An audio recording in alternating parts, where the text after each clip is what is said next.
Hallelujah, जय मसीह की, praise the Lord.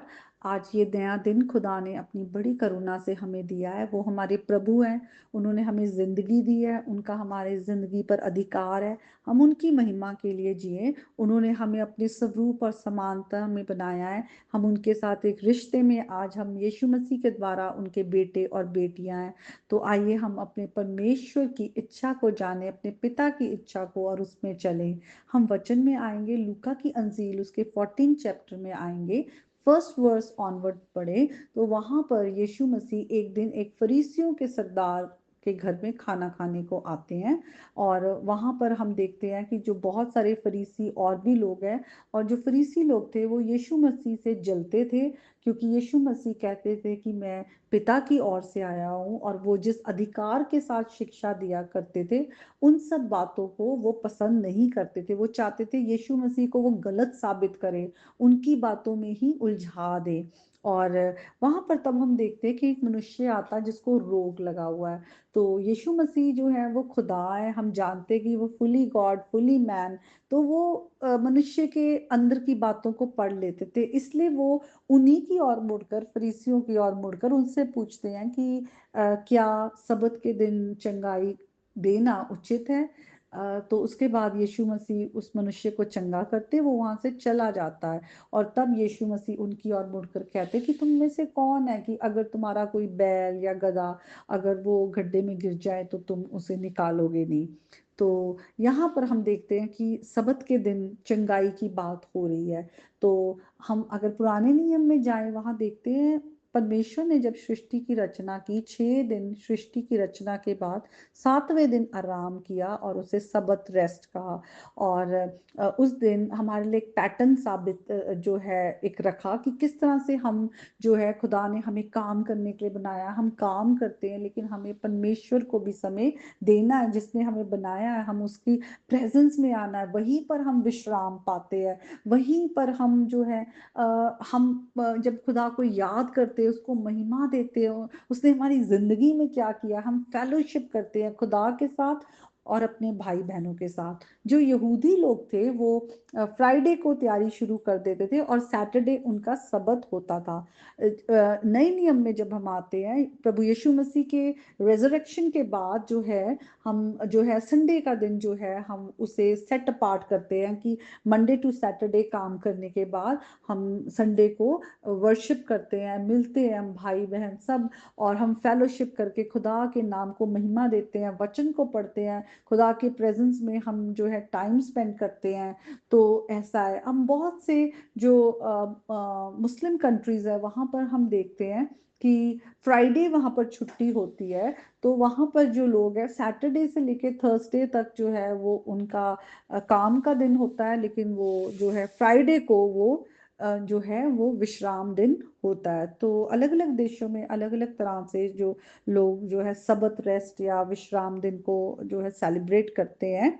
लेकिन यहाँ पर हम देखते हैं कि यीशु मसीह कहते हैं कि अगर जरूरत पड़ जाए, कोई बीमार है, किसी को चंगाई की जरूरत है, तो अगर कोई, तो ये जो व्यवस्था ये नहीं कहती कि सबत के दिन उनको चंगा नहीं करना। यीशु मसीह, जो फरीसी लोग थे, वो परमेश्वर की व्यवस्था के साथ साथ वो अपने भी और मैनमेड ट्रेडिशंस बना लिया करते थे, जिनके अगेंस्ट यीशु मसीह उनको बोलते थे कि तुम जो है खुदा की जो व्यवस्था को तो पूरा करते नहीं, उस पे तो चलते नहीं हो, लेकिन तुम जो अपने तुम्हारे बनाए हुए जो ट्रेडिशन है उनको तुम फॉलो करते हो और वही लोगों पर भी थोपते हो। और हम नए नियम में बहुत जगह पर देखते हैं, जब जो फरीसी लोग थे वो यीशु मसीह को कहते हैं कि तेरे जो चेले हैं वो तो बिना हाथ धोए खाते हैं, ये तो मतलब वो जो है ये गलत है। वो अपनी ट्रेडिशन बनाया करते थे। और जब यीशु मसीह कहते हैं कि जो हमारे अंदर जाता है वो हमें दूषित नहीं करता, पर जो हमारे अंदर से बाहर, जो हमारे हृदय से बाहर निकलती हैं गलत बातें, गलत सोच, वो इंसान को जो है वो दूषित कर देती है। तो और भी जगह हम देखते हैं कि वो अपने मैनमेड ट्रेडिशंस को रख के परमेश्वर के आज्ञा को तोड़ते थे, कि जब वो अपने माता पिता का तो ध्यान नहीं रखते थे, माता पिता के प्रति आज्ञाकारी नहीं होते थे, और जो कुछ उन्हें अपने माता पिता को संभालने के लिए जो कोई उनको जो रिसोर्सेस होते थे वो खुदा के मंदिर में आके रख देते थे, कि हमने तो वो खुदा के लिए अलग कर दिया है। तब भी यीशु मसीह उन्हें टोकते हैं कि तुम जो है परमेश्वर की आज्ञाओं को तोड़ते हो और अपनी जो तुमने बनाए हैं प्रैक्टिसेस उनको तुम फॉलो करते हो। तो इन्हीं बातों के कारण भी जो फरीसी लोग थे वो यीशु मसीह से बहुत जलते थे।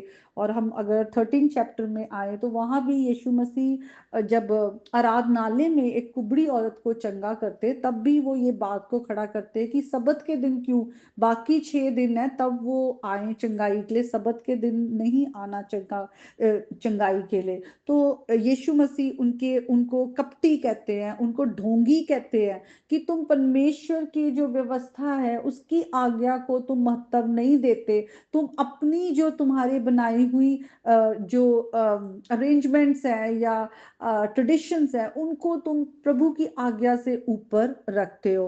तो इन्हीं बातों के कारण वो बहुत ज्यादा यीशु मसीह से ऑफेंस भी लिया करते थे, और यीशु मसीह उनको गलत उनको ये चीज को उनकी जो एस्टेब्लिशमेंट थी उनको गलत करने के लिए उनको बोलते थे कि ऐसा नहीं है, खुदा का वचन ये नहीं कहता, व्यवस्था ये नहीं कहता। और प्रभु यीशु मसीह खुद जब खुद वो खुदा है, उनको पूरा अधिकार है, उन्होंने कहा I am the Lord of the Sabbath. तो यीशु मसीह जो है हम देखते हैं जब यीशु मसीह इस संसार में आए, जब उनकी जो मिनिस्ट्री थी, तो वो हमारे उद्धार करता है जो इस संसार में हमें पापों से छुड़ाने के लिए आए। लेकिन वहां पर हम देखते हैं कि पापों से छूटने के साथ साथ हमने बहुत से यीशु मसीह ने आश्चर्य कर्म भी किए, कि जो लोग अंधे थे उनको आंखें दी, जो लोग बीमार थे उनको चंगा किया, जो लोग मुर्दे थे उन्हें जिलाया। तो और प्रभु के जो राज्य का सुसमाचार जो है वो यीशु मसीह ने सुनाया। तो हम देखते हैं कि खुदा का जो राज्य है वो हमारे जीवन में आना बहुत जरूरी है। आज हम भी जब अपने चर्चेस में हम मिनिस्टर्स हैं, लीडर्स हैं, और हम सब प्रभु के संत हैं, क्योंकि सबका प्रभु यीशु मसीह के द्वारा मेल मिलाप हुआ है। ऐसा नहीं कि कोई अलग कैटेगरी के लोग ही संत हैं, हम सब प्रभु के संत हैं, हम सब सेड्स हैं। जब संत पौलुस जो है वो जब कलीसिया को अपनी पत्री लिखते हैं तो वो चर्च को क्या कहते हैं, वो सेड्स कहते हैं। तो हम सबकी ड्यूटी है कि हम प्रभु के वचनों को पढ़ें, प्रभु के वचन को दूसरों को दे। खुदा का जो वचन है वो अपने आप जिंदगियों को बदलता है। जब हम इस वचन को लोगों के पास लेके जाते हैं, हमें अलग से कुछ मैनिपुलेशंस नहीं करना, अलग से कुछ अपनी आज्ञाएं नहीं तैयार करनी कि लोगों को कहे आपने ऐसी वाइट कपड़ों में ही चर्च में आना है या ऐसे ही आना है। ये सब पहनने ओढ़ने से, खाने पीने से, इन सब से प्रभु की आज्ञा नहीं टूटती। प्रभु की आज्ञा तब टूटती है जब हम गुनाह करते हैं, पाप करते हैं। प्रभु जो का वचन जो कह रहा है नहीं करना, वो हम कहते हैं, गालियां बकते हैं, बुरा सोचते हैं, दूसरों पर दोष लगाते हैं, दूसरों को नीचा करते हैं।